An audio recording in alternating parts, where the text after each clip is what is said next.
it's so awesome to have this like hybrid model of a little bit of a live audience and then also like the Zoom crowd of like 40 people chiming in, and just the way it's all set up with the camera I can look right into, so that people in Zoom are really connecting. And like Laura's running this really cool tool called Slido, where people can just get your browser on your phone and you put in a code and then you can answer questions live, but it's all anonymous. So everybody from all over the county can participate at the same time. It's so good. It's so good.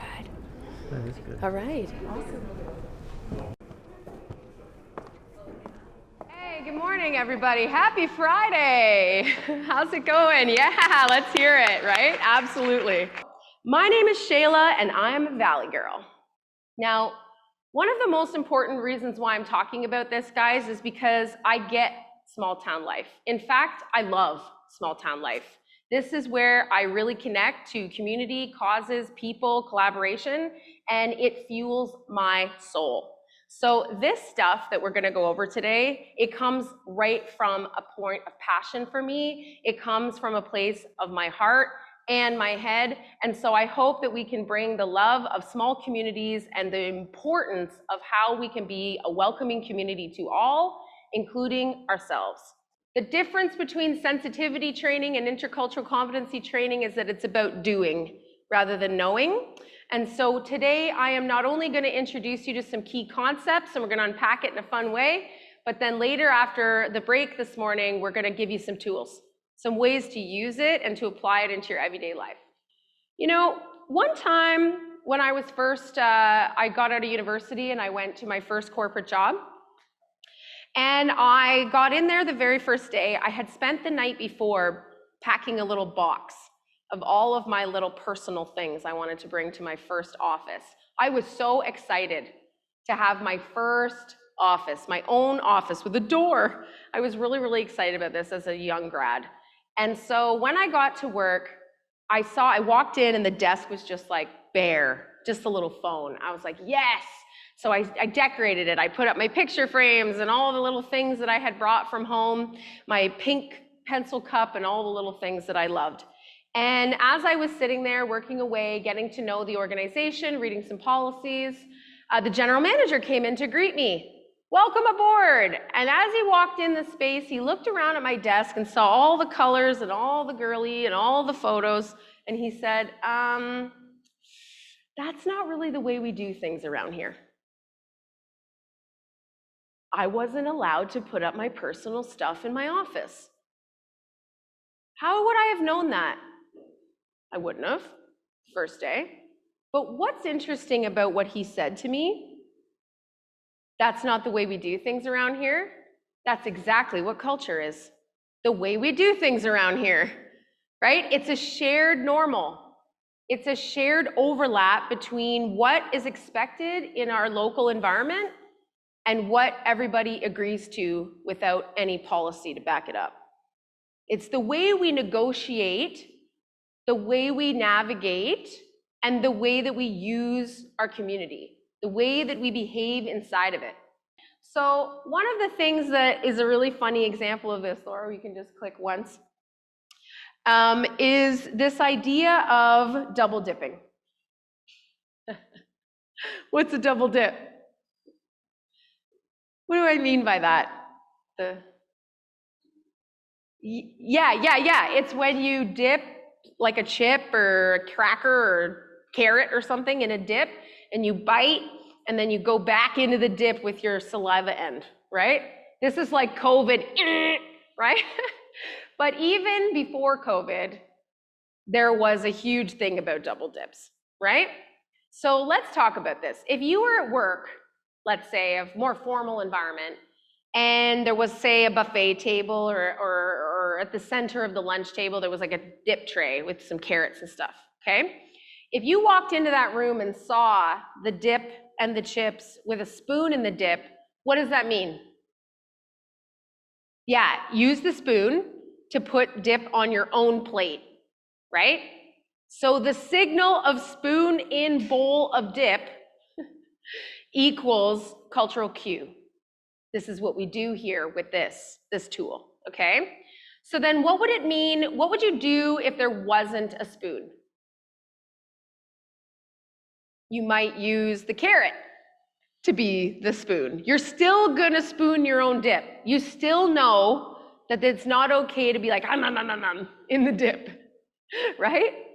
But then if you're like me, on Saturday night when I'm cuddling with my niece watching a movie, we're knuckle deep in the dip, right? We're not really worried. She's in my bubble, we're close, she's on the swim team I coach, we hang out a lot, she's getting right in there.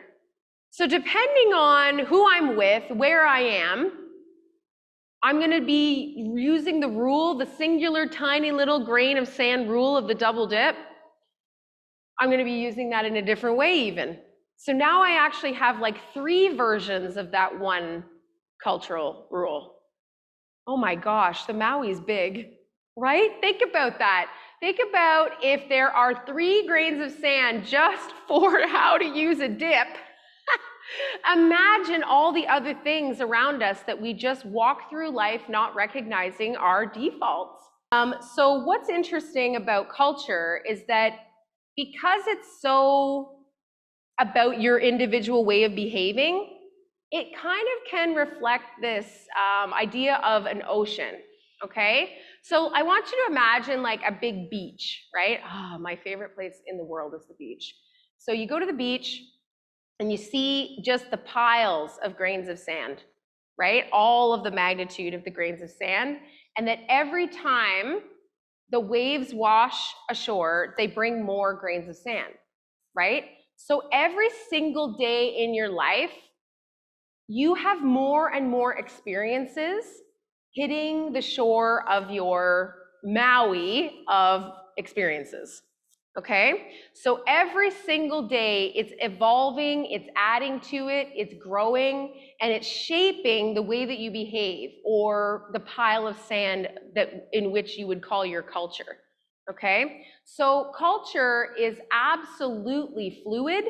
It is constantly being built, and it's a verb, not something, a noun that you can just throw a dart at and nail, okay? Not one word can describe anyone's way of being, okay? So that's the power of culture and the idea of the behavioral base of it. So if our culture and our experiences is so massive to be reflective of a Maui amount of sand, what is shaping that? When I think about the power of the ocean, what are the things that shape our behaviors? What are the things that molded us to know how to navigate the community, to know how to navigate the roads? That bias is kind of like a flame. It burns, it grows, it's fueled by your daily experiences, the ocean and the sand working together. But the interesting thing about the flame of your bias is that it cannot be extinguished. Not possible. We cannot remove the lens in which we look upon the world. All we can do is grow it, expand it, and monitor for it.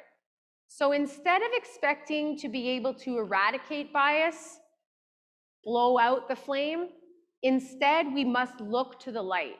We must look at the light and unpack, why do I have these biases? Why do I think she's the nanny? Why did I pick that particular strawberry jam? Okay? And what I'm talking about here, guys, is critical thinking that can only take place if we slow down. If we stop and analyze, and it's sort of like when you go down the water slide, you stop yourself before you draw conclusions, before we assume that this plus this equals this. And what this does is it moves unconscious bias to conscious bias. And now we can work with it because we're not blind to it. It's there, it's holdable, it's manageable, it can be intervened with intention and real critical thinking and analysis. As municipal staff, leaders, elected, you are the front line. You are the first place that people see. And you know what? You're also the caretakers of our community, just like Mayor LeMay said. And so as we take on the responsibility of our jobs, the responsibility of insider status in the valley, in the county. Our job is to have this awareness and this openness so that we can be sustained as a community. Do you know that our population is declining? Do you know that our schools are closing? These realities are related to population growth here. As our community ages, we are not replacing those people with younger people. It's not happening at the same rate. Do you know why? Because we're not attracting 7/8 of Canada's population growth being related to newcomers to Canada. We are not attracting those highly talented, diverse people. Why? What is my responsibility to that? What is my responsibility as someone serving municipalities, as a member of this community? What is my responsibility to ensure that we start to sweep away some of those grains of sand of exclusion, one grain of sand at a time? And when we can use some of the tools that I presented to you today, including the last one that I want to just briefly review before we go on here, is that we have a chance to do this in steps, in gradual steps, to become practiced at it, okay? And the first thing I want you to do is I want you to start taking notice of when you are offended by other people's behavior.